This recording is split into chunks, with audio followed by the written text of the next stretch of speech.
Hello, everyone, and welcome to another episode of True Crimes with Sisters. I'm Ashley, and as always, I'm joined by the one and only Danielle. Today, we're diving into one of the most disturbing cases in recent memory, the case of Taylor Parker from Texarkana, Texas. This case is heavy, filled with unsettling forensic details and questions that challenges even the most seasoned investigators. That's right, Ashley. This case sent shockwaves through the community and the criminal justice system alike. We're talking about a scenario where brutality meets a maliciously planned crime scene, a situation so grim that even reading the details sends shivers down your spine.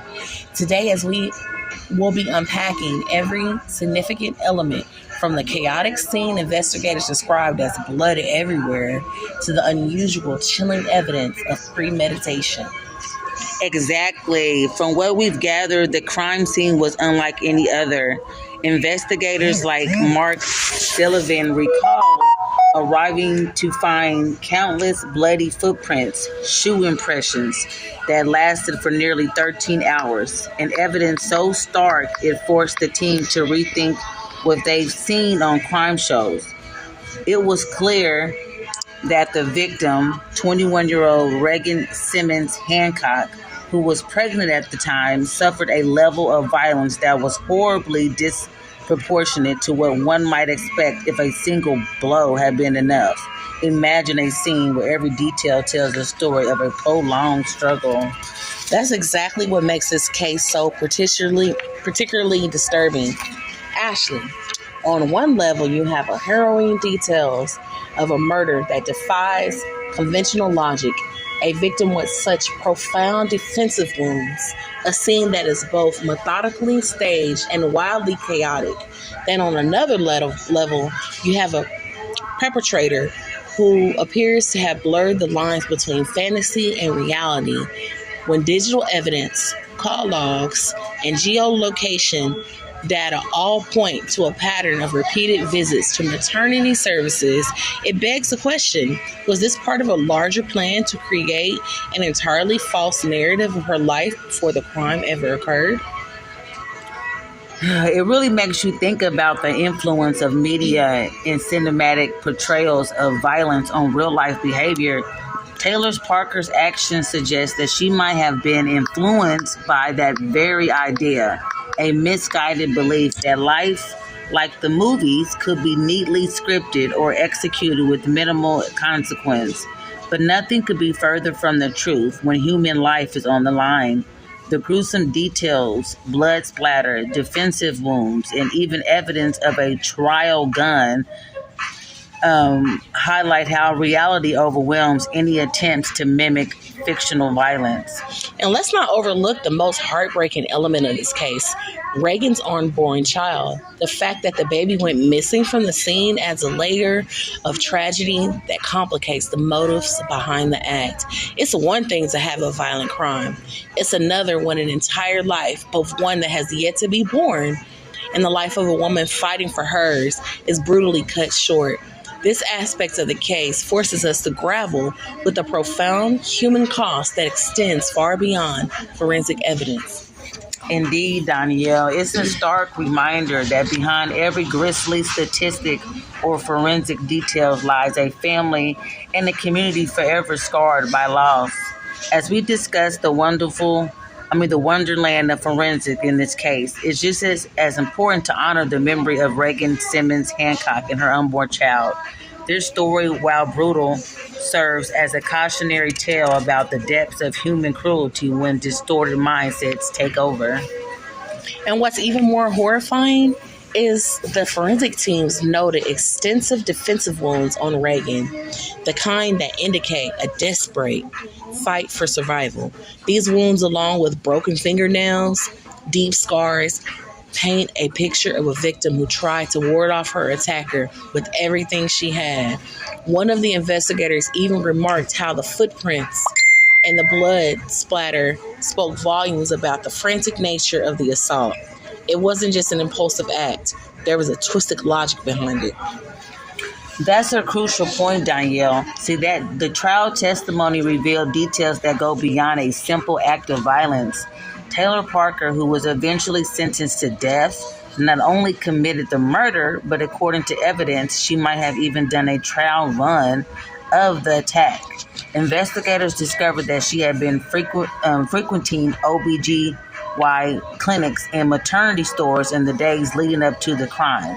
There were even indications that she had bought a fake baby belly. This level of premeditation is both chilling and perplexing. It's almost like she was staging the crime for her own purposes, operating under the delusion that a single cinematic blow would do the trick. One investigator mentioned almost incredulously that Taylor Parker's mind was as if one hit would send her target into unconsciousness, just like in the movies. But as we know, real life doesn't work that way. Instead, the scene was one of utter devastation, with over 100 distinct wounds recorded, including several stabs that extended across the victim's body. Right, Danielle. And the nature of these wounds tell a story of a long, agonizing struggle rather than a quick, clean hit. It forces us to ask, what kind of inner turmoil or distorted mindset would lead someone to meticulously plan a crime that turns horrifyingly chaotic? Was this simply a case of cold, calculated planning gone terribly wrong, or was there an undercurrent of deeper psychological conflict at play? Absolutely, Ashley. As we shift our focus to the broader implications, there's a lot more to discuss about how technology has played an increasingly central role in investigations like this. The digital footprints left behind, tracking visits to OBGYN clinics, geologic data from her phone were critical in piecing together her pattern of life before the crime. It's fascinating, yet horrifying, to see how many modern forensics can unveil details that would otherwise remain hidden. That's right. In a trial as complex as this one, every detail matters. The precision of digital evidence intertwined with the raw, tangible clues from the crime scene created a comprehensive picture that led to Taylor Parker's eventual sentencing. It makes you wonder about the future of criminal investigations and how these advanced techniques might change how justice is pursued in similarly horrific cases. And while today we're unpacking these technical details, we also have to ask ourselves about the societal factors at play. How do cultural influences and media representations intersect with the criminal mind? More importantly, what can be done to help communities heal when violence so deeply permeates their sense of safety? They are not easy questions, but they are essential ones for us to explore as we continue our conversation. Exactly, Danielle. We're not just here to recount the dark details of a crime. Our goal is to spark thoughtful discussion about why these tragedies occur and what they mean for society at large. By examining both the forensic miniature and the broader psychological and social culture context, we hope to honor the victims and provoke deeper understanding among our listeners. Quick audio clip from KSLA Channel 12 News. And those were the words from the family of Reagan Hancock after Hancock's killer was sentenced to the death penalty inside a Bowie County courtroom today. After a sentencing trial that lasted nearly a month itself, it only took jurors hours to make a decision. Alexandria Savage reports. Convicted killer Taylor Parker entered the courtroom today with her fate in the hands of a Bowie County jury. When court was over, Parker was sentenced to death row for the brutal deaths of Reagan Hancock and removing Hancock's unborn child, Braxley. We're just so thankful that justice was served today for not only our family, our friends, the prosecution team, our community. Jessica Brooks is Reagan's mother and now wears a necklace in honor of her daughter and granddaughter. Jessica and other family members were in court when the death sentence was announced. During closing arguments, the prosecution asked the jury to remember Reagan as a woman who died fighting for her child. Prosecutors said this was the most heinous crime Bowie County has ever seen. For months, Taylor Parker claimed she was pregnant, but in October of 2020, police were called to Hancock's New Boston, Texas home and found Reagan inside dead and her unborn child removed. Later that day, Taylor Parker was arrested at McCurtain County Hospital when she showed up with a child she claimed was hers. The child was Braxton, who later died. After 2 years, Reagan's sister Emily Simmons got a chance to address Taylor Parker.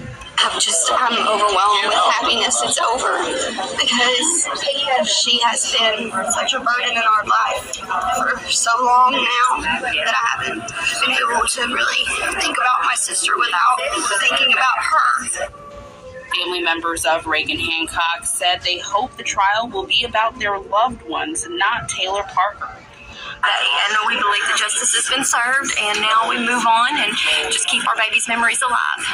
The last order given by Judge John Tidwell was to take her to death row. Inmates on death row receive an automatic appeal.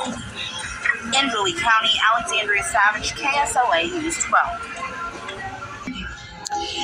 So, as we wrap up this segment, let's recap today's discussion covering the harrowing particulars of Taylor Parker's case.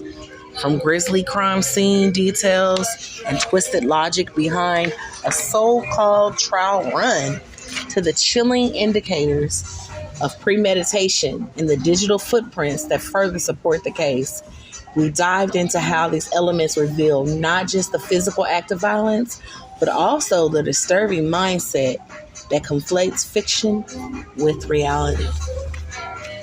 And this, dear listeners, is only the beginning. In our next segment, we'll shift our focus to how forensic technologies and digital investigations are transforming the way we solve such crimes and what that means for future cases.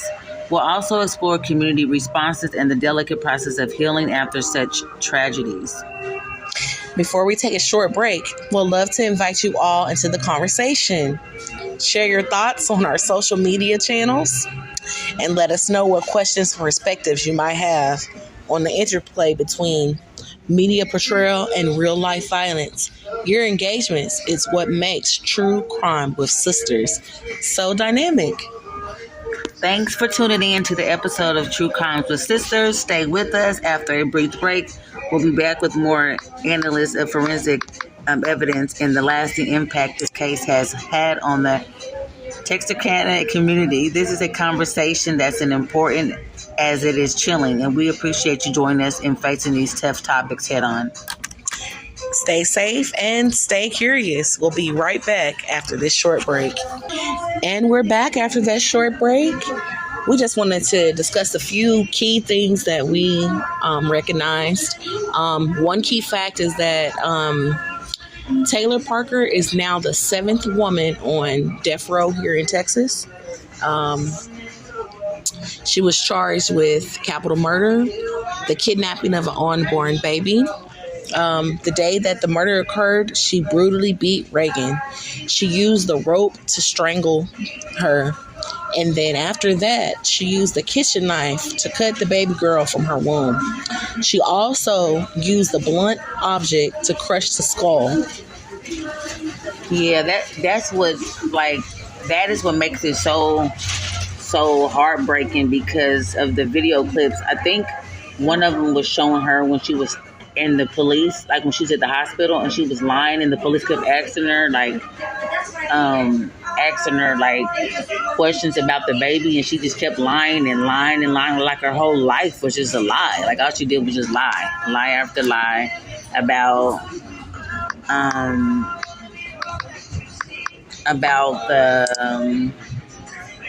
about her inheritance, I guess, about things like that. She just was a liar, a habitual liar. So psychologically, she had some things going on too as well, and goes back to the mental health. She absolutely was an habitual liar. She had been in 2 prior serious relationships that were documented one in which she was married and she had children. She has 2 children prior to this. Neither one of the 2 she had custody of. Her second partner that she was with, she told him that she was an heir to the Morton Salt Company, and that basically she would be getting this large inheritance after her grandfather passed away, none of which was true. After she had her second child, she had to have an operation, which was a partial hysterectomy, which took most of her uterus away. Took her uterus away. So she was actually unable to have children at the time that she was telling her boyfriend that she was pregnant. Well, yeah, that's sad. That she would befriend Reagan like that. Yes.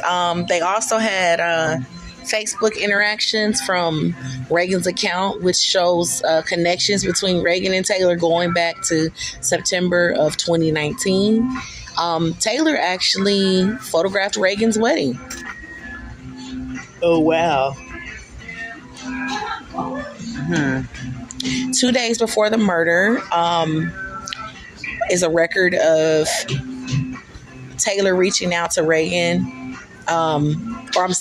Reagan reaching out to Taylor, telling her, thank you for the sweet gift and the Starbucks card. So it's like she wanted to continue to keep connection with her because she knew that Reagan was pregnant. She was also in a relationship with a man that she had lied to and told that she was pregnant, and eventually he was going to expect a baby. This was the motive behind this murder. Yeah, a lot of deception and obsession, you can also say, too, that was going on with here. Her boyfriend at the time, Wade Griffin, was putting a lot of pressure on her to the point that she was using websites on, I think, fakeababy.com. Yeah. She even did it she threw in a gender reveal party. Yes. Yeah. And as one of the videos stated, she ordered a fake belly. She was pretty actively going to OBGYN clinics and looking up license plates, attempting to find mothers that would be delivering around the time that she was supposed to be having her fake baby. It was just extremely premeditated from start to finish. And the fact that she attacked Reagan while her 3-year-old daughter was in the house, stabbing her over 100 times, like that just shows how I can't even think of the word of Taylor Parker was mentally to do such a horrible thing. Yes, this is definitely a cautionary tale about being careful who you meet on Facebook. It seems like their connection happened over Facebook when she hired her as a photographer, and then it went left. Parker got really attached to Reagan and was very fascinated with her pregnancy and how well the pregnancy was going, and just have to really be careful about who you meet online. You know, if they do services for you, let them do the services, and then, you know, keep it just on a professional level, because you never know what's on someone's mind. Yeah, a lot of times that's why the companies do background checks, even if it's something like that. If you're letting somebody in your home, into your personal space, I know having background checks is not always available, or because you need social security numbers or you need a little bit more information, but you have to sometimes do your research and do your due diligence, just because of social media makes it so easy to meet people that you're not really meeting, should I say, per se, because you can be anybody you want to be on the internet.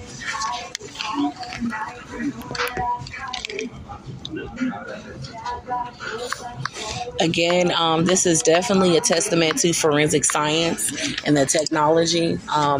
They looked up her patterns online and saw that Taylor was actually looking on how to deliver a baby via C-section and vaginally.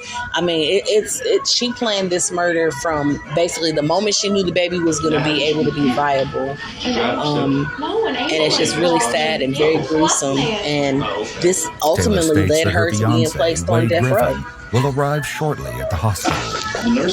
Yeah. The trial was intense, altogether. It had a lot of overwhelming evidence, including Parker's internet searches that she had, and that just didn't take long to convict her of capital murder. She was sentenced to death. That's the ultimate untimely, which in this case, it just shows how brutal the details was. Ladies and gentlemen, thank you so much for commenting, subscribing, and sharing our podcast, True Crime with Sisters. We'll be back with another episode. Yes, thank you for joining us. Stay safe, stay aware, and we'll see you next time. Bye.